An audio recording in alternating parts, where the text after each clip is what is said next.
In the tranquil landscapes of Japan, a remarkable phenomenon unfolds. Elders, well into their golden years, gracefully navigate their homes with a stability that is a rarity in many Western nations. Falls, a common fear for seniors, occur less frequently here than in countries like the United States, where 1 in 4 seniors experiences a fall annually. But why is this so? Is it luck, superior genetics, or perhaps a wiser way of life? The answer lies in the symphony of elements that make up the Japanese way of life, from the architecture of their homes to the food they consume, the body they train, the culture that promotes prevention, and the practical lessons that can be applied universally. This narrative delves into the 5 hidden reasons behind this striking difference. 1. Architectural guardians. The design of traditional and modern Japanese houses subtly reduces risks that often cause accidents in the West. One of the most important elements is the tatami floor. Made from woven straw, tatami is soft, slightly cushioned, and provides excellent grip for bare feet. If an elder does stumble, the landing is far gentler than on hard tile or wooden floors. In contrast, Western homes often feature slippery surfaces that can turn small missteps into serious injuries. Another protective habit is the strict Japanese rule of removing shoes at the entrance. This prevents dirt, water, and dust from being carried inside, keeping floors clean and far less slippery. Indoor slippers or socks are worn instead, giving elders more stability as they move around. Japanese homes also tend to be low and simple, with minimal furniture and clear passageways, reducing the chance of tripping. Bathrooms, often one of the most dangerous places for falls, are designed with safety in mind. Many Japanese bathrooms include non-slip flooring, handrails, and deep-soaking tubs with steps or handles for easy entry. These details, while subtle, make a major difference in protecting elders from dangerous slips. Even the sliding doors, shoji or fusuma, add to fall prevention. Unlike swinging doors, which can block space or surprise someone walking through, sliding doors move smoothly to the side, leaving pathways clear. This small design choice prevents many unnecessary accidents. Lighting also plays an important role.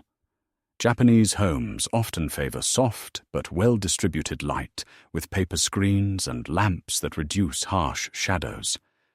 Good visibility at night means fewer chances of missteps when waking to use the bathroom. In many homes, hallways are left uncluttered with clear lines of sight from room to room. Altogether, the Japanese home acts like a quiet guardian.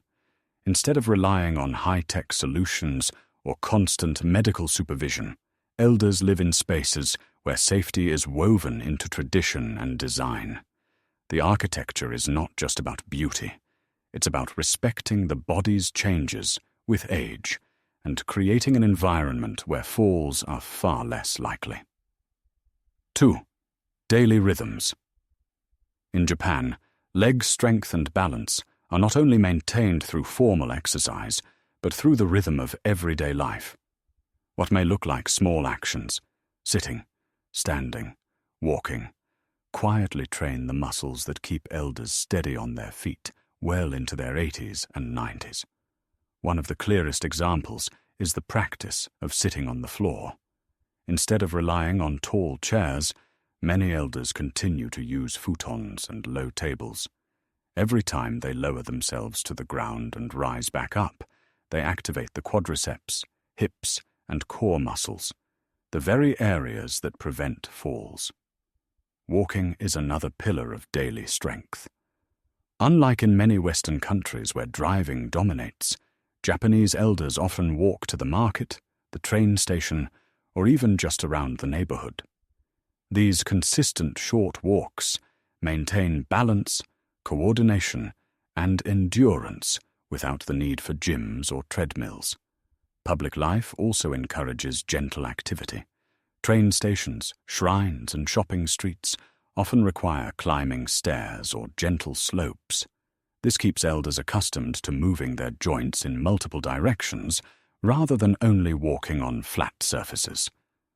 Over decades, these movements translate into stronger, stabilizing muscles. Morning routines also matter. Across Japan, thousands of seniors participate in Ragyo Taiso, or radio calisthenics, a short set of movements broadcast on national radio since the 1920s. These simple stretches improve flexibility and awaken the muscles, preparing the body for safe movement throughout the day. 3. Nourishing resilience. What Japanese elders eat plays a quiet but powerful role in protecting bones, muscles, and joints. Their diet is rich in nutrients that keep the body resilient against the weakening that often leads to falls. One of the most important contributors is calcium. Instead of relying mainly on dairy, the Japanese diet provides calcium through tofu, sesame seeds, and small fish eaten whole, including bones. These foods are highly absorbable and regularly consumed, keeping bone density stronger with age. Another essential nutrient is vitamin D, which supports calcium absorption and bone health.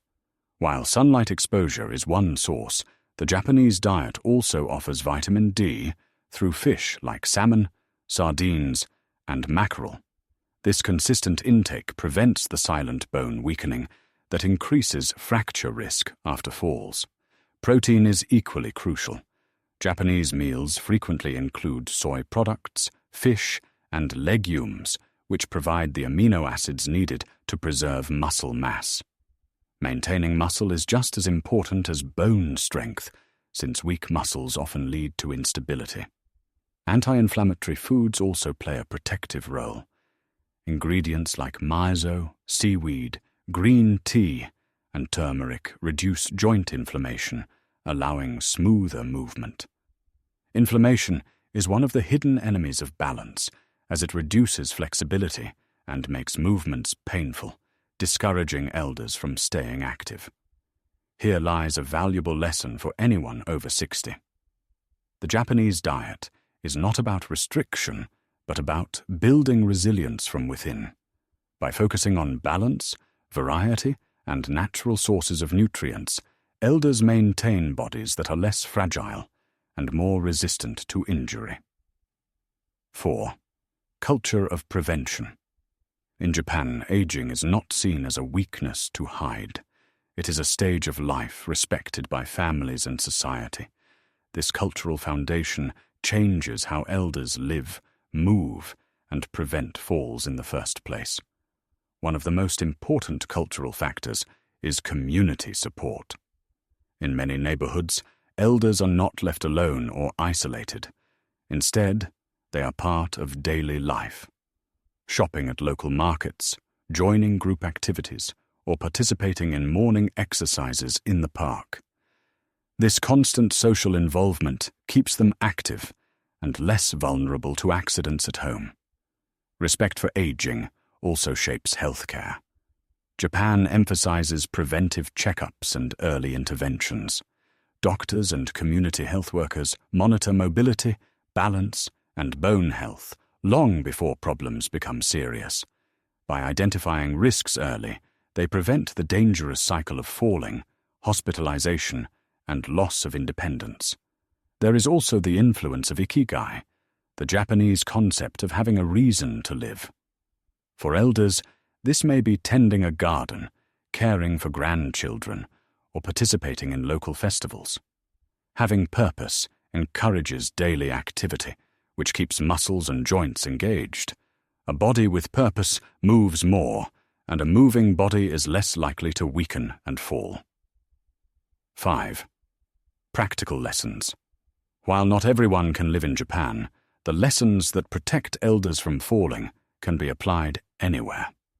The key is not to copy every detail of Japanese life, but to adapt the principles to your own environment. Simplify your home, remove loose rugs, keep pathways uncluttered, and make sure furniture is placed to allow easy movement. A minimalist approach reduces obstacles and lowers the chance of tripping. Create safer bathrooms. Non-slip mats, grab bars, and better lighting can prevent one of the most common places for falls. Small investments in safety pay off with long-term independence. Make daily movement part of life. You don't need to sit on the floor, but you can strengthen legs by using stairs instead of elevators, walking to nearby shops, or standing up from a low chair several times a day. These micro-habits maintain strength naturally. Finally, adjust your diet to support bones and muscles. Add calcium-rich foods. Eat more fish or legumes, and include anti-inflammatory ingredients like turmeric or green tea. These simple choices can help protect against the silent decline that increases fall risk. The Japanese example proves that fall prevention doesn't have to be complicated.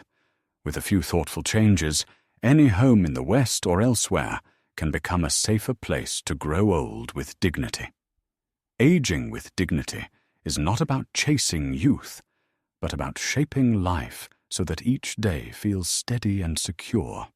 In Japan, elders show us that safety is not just a matter of luck. It is the result of choices, culture, and care woven into the details of daily living. Falling at home does not have to be inevitable. By respecting our bodies, simplifying our spaces, and nourishing ourselves wisely, we can extend independence and peace of mind long after 60. It is not perfection that protects, but small habits repeated with consistency. So ask yourself, what small change could you make today to create a safer home for yourself or a loved one?